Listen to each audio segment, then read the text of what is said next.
My name is Chip Dizard. I am a teacher at Digital Harbor High School. Been there for 4 years. I didn't take the traditional route.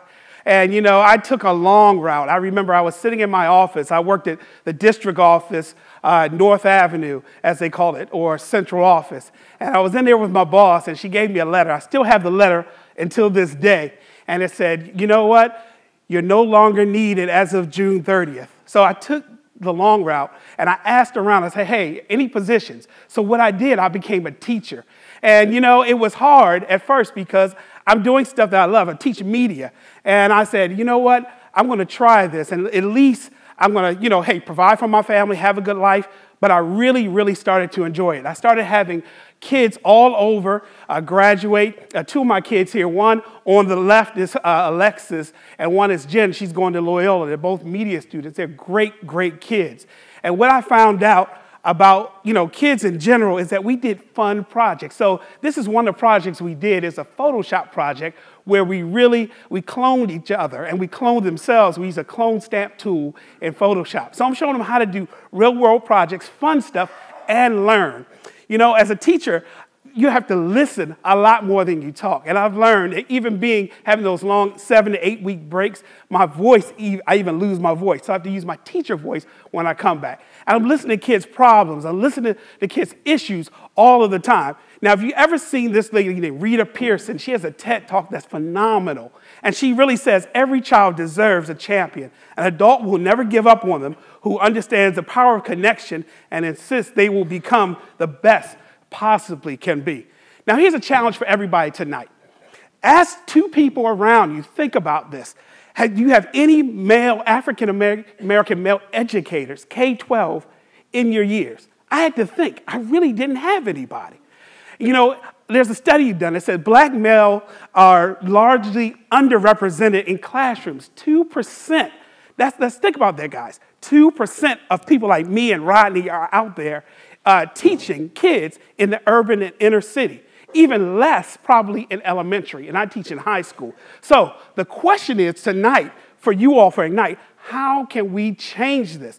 And I think that we have a lot of things going out here, a lot of politicians say stuff, but that is the question of the night. How can we change this? And I'm glad that you asked that question. Well, I guess I asked myself that question. So I want to propose 3 great ways that we can help change this right here at Ignite. And I'm so excited to share this. Number 1 is mentoring. I had a mentor. His name is Mr. Jonathan D. Freed. He took me in 2010 when I got laid off. He said, hey, Chip, I'm going to show you how to be the best teacher, how to write a good learning objective, how to get a rubric, how to just relate with the kids. You know what? And he's from Central Pennsylvania in the inner city. And he did such a great job. Number 2, recruiting. We have to recruit better teachers. And we have to recruit African Americans. If it's at Coppin, if it's at Morgan, if it's at historically black universities and colleges, we have to make sure to tell young men of color that teaching is an honorable profession. And then supporting. We have to support them. I need your support, no matter where you are. I need you to come to my classroom, like my friend Brian, who's a photographer, who comes speaks to my class. I need people who are in video and media production to support. There's a quote by Martin Luther King that says, the function of education is to teach one to think intensively and to think critically. Intelligence plus character, that is the goal of education. And to me, it's all about character. This is a picture of me. I really, really love my students. And one thing about this is that I'm going to talk about 3 special students today and what they're doing. The first student, he's here actually today, and he's actually filming. If you turn around to your left, we call him Frankie. His name is Frankie Baby. He's one of my favorite students. Hey, Frankie, what's up, homie?